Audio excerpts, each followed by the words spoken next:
I don't get it. No matter what I do, this guy always beats me. He's the fastest guy in the world, see? He always makes it to this bridge, where I left behind my childhood forever, just a second before I can. Not like he understands the gravity of that. And really, I don't know what I'm expecting to get in return, even if I could beat him. But wait, hang on. Let's back it up. How did we get here? Well, 7 years ago, I might have encouraged this guy to keep training so hard when I helped him fulfill his dreams of being a bunny rabbit. And just like real-life furries, he was willing to pay me more money than God in exchange for getting a quality commission. Wait, hang on. How did we get here? Let's go back. In this video, I'll be commentating on an entire playthrough of The Legend of Zelda: Ocarina of Time, or at least as much of the 18-hour experience as seems reasonable, and along the way, addressing each and every topic that comes to mind as we encounter it. This is a maximum style rank, true deathless save file, all golden items obtained, sinking lure mastery run, so I'll be showing off every possible corner of the game that I can. For the sake of my own sanity, I'm going to be releasing this commentary in multiple separate videos, and once the series is finished, I'll stitch together a full-length version for the complete experience. Since my last review, I've shelved one idea for being too slow a process to finalize, and abandoned a second at the editing stage over a lack of passion for the thing. Let me tell you, it's pretty demoralizing. So this time, I'd rather release something into the world piecemeal, even if it takes a while to be totally done. I of course recommend playing Ocarina of Time for yourself first if you prefer being unspoiled, as I'll virtually be leaving no stone unturned. Now we'll talk about different releases of the game in more detail much further into the video, but for now, suffice to say that I'm avoiding the 3DS remake in order to more closely stick to the version of the game I grew up with, despite some of the obvious changes you've by now noticed on screen.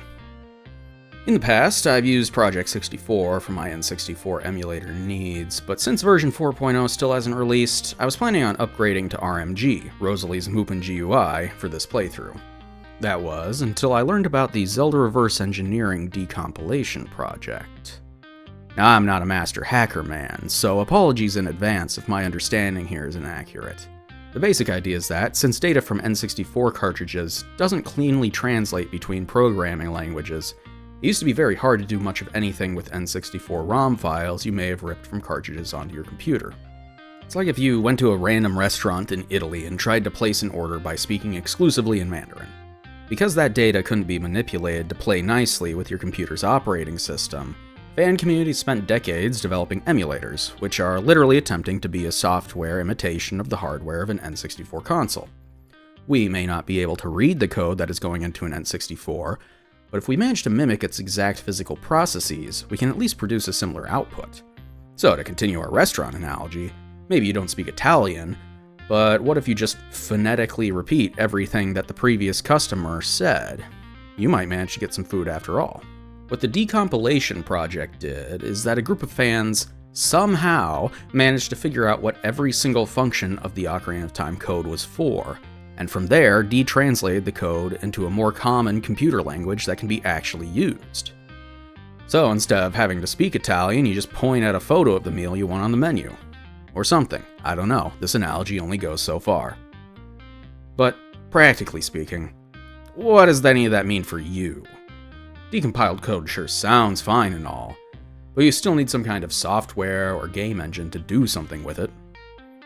Well, if you're familiar with source ports of retro FPS games like GZ Doom, the next part should sound pretty familiar. Ship of Harkinian is a free download that, basically speaking, is your all-in-one decompiler, game engine, and quality of life enhancer. It's not the only port out there being worked on right now, but it was the one I saw most recommended, and what I'll be using for the duration of this playthrough. It's pretty simple to set up in a few quick steps, but I'll link a video in the description that lays it all out clearly. Emulation and reversed engineered code are obviously all in something of a legal gray area these days. But so far, all of the software provided seems to be in the clear. The only thing you need to bring to the table is your own Ocarina of Time ROM file. And unfortunately, this part is still pretty specific on what version of the game is required.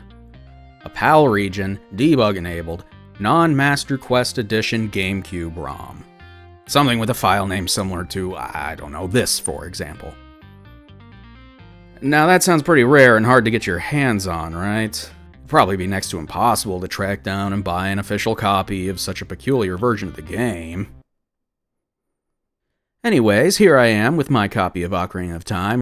By the time I release this video, I'm sure there'll already be an even newer update out, but I had a damn fine time with Ship of Harkinian version 7.1.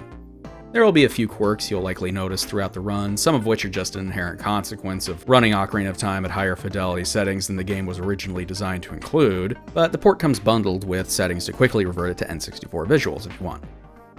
Even if you've never played Ocarina of Time before, there's plenty on offer here to create an approximately vanilla, authentic experience while cleaning up some of the rougher edges of the game. Vanilla Plus, if you will. We're not just talking widescreen HD, though. You want a fully controllable camera on the second analog stick? You got it. You want to speed up some of the glacial text crawls and block pushing? It's here. There's even built-in cosmetic editors, speedrun trackers, and randomizer generators. The team behind Ship of Harkinian are genuinely putting their all into this. You can press F1 at any time to bring out a drop-down menu with an almost overwhelming number of options. I'm a little worried that if I start tweaking tunic colors or something, I'm going to start obsessively messing with it and won't be able to stop, so I'm mostly going to avoid screwing around in here too much. I do at least feel like showing off the controller layout I settled on. Since translating the N64 abomination into modern design isn't exactly one-to-one, you might find it helpful to know I found this relatively easy to keep track of. There's also the option to add the entire D-pad as 4 more item slots, which massively cuts down on the amount of time you'll be digging through the game's inventory, arguably the biggest flaw remaining in Ocarina of Time after all these years. I also used an interpolation feature to artificially bump the FPS up to 60. Like a lot of console games back then, Ocarina tied aspects of its physics engine to frames per second, so the port unfortunately can't simply run faster without everything breaking. Instead, Ship of Harkinian uses a workaround, where it uses computer magic to increase the number of frames per animation with interpolation, causing everything to look smoother despite running the same. At least I think that's what it's doing. Either way, it looks really good once you adjust to it, although it does cause the jerky horse animations to look like a monster out of Quake. I would have loved if the port also let me adjust the resolution so it could be somewhere between the N64's faithful 4x3 240p versus a modern widescreen HD, as the highly compressed old textures obviously look pretty silly when side by side with HD models. Oh, those textures.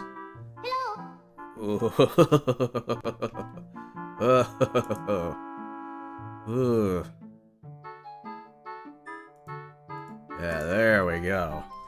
And I really didn't want to tinker with the potentially unfaithful upscaled texture packs for this playthrough. Hell, maybe there's already a setting buried in here somewhere to let me swap to the GameCube's 480p or widescreen 720p middle ground, but if there was, I couldn't find it. Otherwise, the only issue I had problems with in the port is maybe a consequence of my extremely cursed triple monitor setup, where every one of my screens uses a different resolution and app scaling. What I mean to say is that since Ship of Harkinian couldn't remember which monitor it was occupying when I last closed it, I booted up and tried to swap from full screen to windowed mode in order to change which display it was on, at which point the window would vanish into the ether. Alt-tabbing wouldn't restore it. Instead, I had to hover over the taskbar icon until the preview window popped up, and then right-click the preview window and select Maximize before the ship in windowed mode would suddenly reappear. After that, it wouldn't cause me any new problems, swapping between full-screen and windowed until I closed the program again. Don't know what was going on there, but whatever it wasn't a big enough issue for me to ask the Discord channel about it. With all of that out of the way, we can finally start talking about Ocarina of Time proper. No, wait, stop. Never mind the opening cutscene. We'll deal with the game's story in one go once we meet up with Zelda. I want to skip ahead to Navi's flight, a way in which the game clearly introduces us to the joy and wonder of freely navigating a 3D space, before reaching out a hand to the player and inviting us to join in on the fun. It's also the last time Navi will receive any characterization for the rest of the game.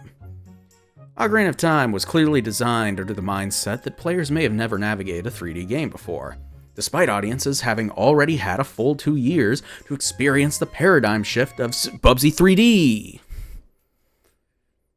So I want to approach my making of this commentary with this framework in mind, that basically everything in the game was being figured out for the first time, and this wasn't just a consequence of 3D technology still being relatively young.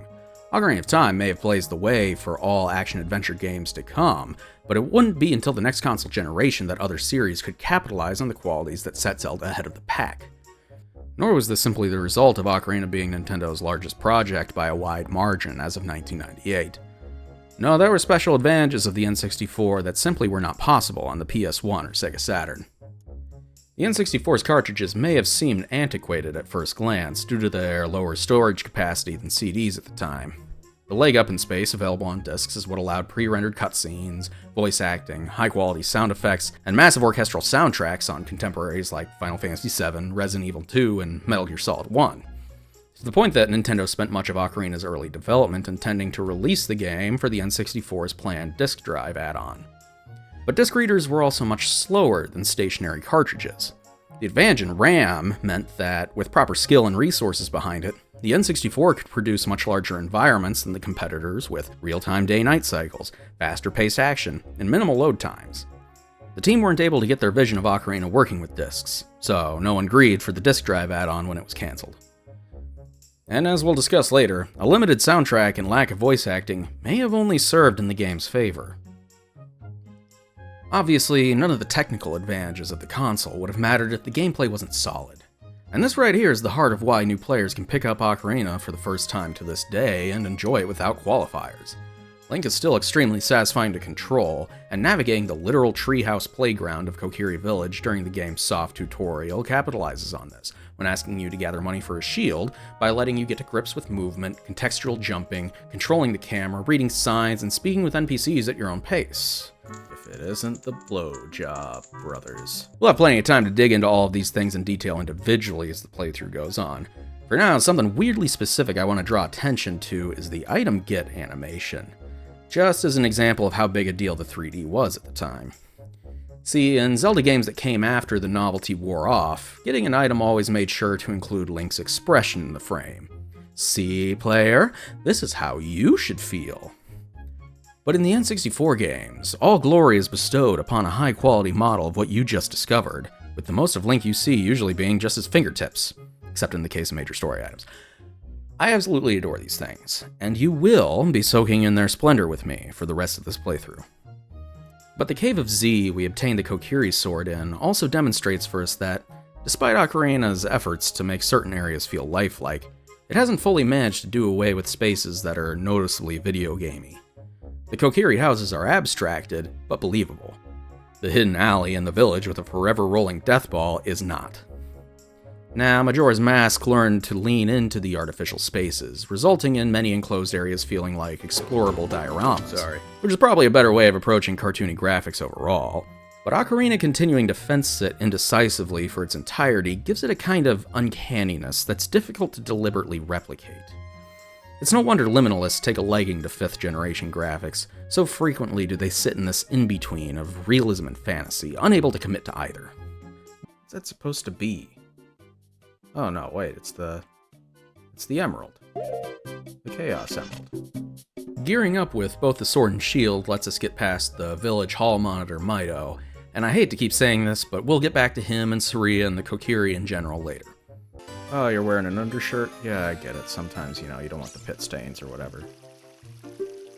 Before we enter the Great Deku Tree's maw, you've maybe noticed by this point that the Kokiri vanish at a distance, with their fairies still visible. While the lore does rightfully go out of its way to justify this, it isn't an accident, and the more you look for it, the more you'll see that nearly every NPC does something similar. Monsters retreat underground, Gorons curl up into simple shapes, Zora vanish into underwater bubbles, Poes go invisible. These are tricks that Nintendo used to squeeze every bit of performance out of the console as possible, by limiting how many detailed models needed to be rendered in any given area.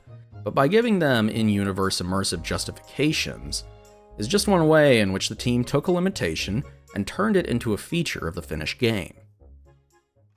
For a long time, I've dismissed the inside of the Deku Tree as a boring first dungeon. While I still wouldn't call that completely wrong, paying closer attention has given me a much greater appreciation for how efficiently it manages to expand on the tutorialization of Kokiri Village. To really distill it down, the theme of the dungeon is spiderwebs, how to break them. That alone accounts for learning the interactability of the environments, including falling from different heights for different effect, shooting down ladders in first person, lighting fires, managing Deku sticks, and using rolling to demonstrate kinesthetic awareness of Link's model to line up a fire in the right place. But that only encompasses maybe half of what the dungeon teaches you. Your first combat happens with stationary creatures, letting you set the pace of each fight. Reflecting the Deku Scrub's attacks ensures your understanding of lock-on and defense. Putting that defense to use against the Deku Babas lets you manipulate them into dropping either nuts or sticks when they die, rewarding mechanical understanding of your foes. Little Skulltulas knock you off of walls if you try to ignore them. No. Big Skulltulas punish you not just for unawareness of your surroundings, but also impatience in combat. Old Skulltulas, well, we'll get to those later. Even doors are first introduced here. Though this is maybe the most obtrusive and belittling Navi tutorial in the game, it does give me an excuse to discuss the A button. See ya, dipshits. God damn it. If Super Mario 64's biggest contribution to gaming is the shadow under every object that made 3D platforming readable, I contend that the extensive context sensitivity of a single button is Ocarina of Time's most notable innovation. Obviously, games had allotted single buttons to multiple use cases before, but I have a hard time thinking of anything prior to Ocarina that stacked up nearly so many. Interesting. Progressing text, choosing text prompts, talking to NPCs, reading signs, rolling and dodging, lifting, throwing, and dropping small objects, pushing and pulling large objects, sheathing items, forcing Navi to appear, diving, climbing boxes, letting go of ledges, reeling in a fishing rod, opening doors and chests, jump attacking when a weapon is drawn, mounting, encouraging, and dismounting Epona, one of the musical notes on the ocarina, and I'm sure I've forgotten something. It's amazing how all of these functions can be mapped to a single button, and yet rarely does it cause problems when playing. Maybe that's attributable to the relatively low stakes that mixing up any of the listed actions will result in. Maybe it's because there's always a dedicated icon on your screen that literally spells out what the A button will do in your current context.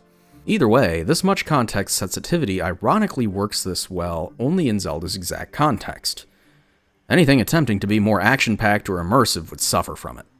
These are maybe the worst model in the game. This room that I used to think was weird and pointless simultaneously gets all the last essential tutorials out of the way. Swimming, diving, timers, switches, and block pushing, so from now on the game can be assured you know all the basic mechanics of movement. Alright, pro gamer strat.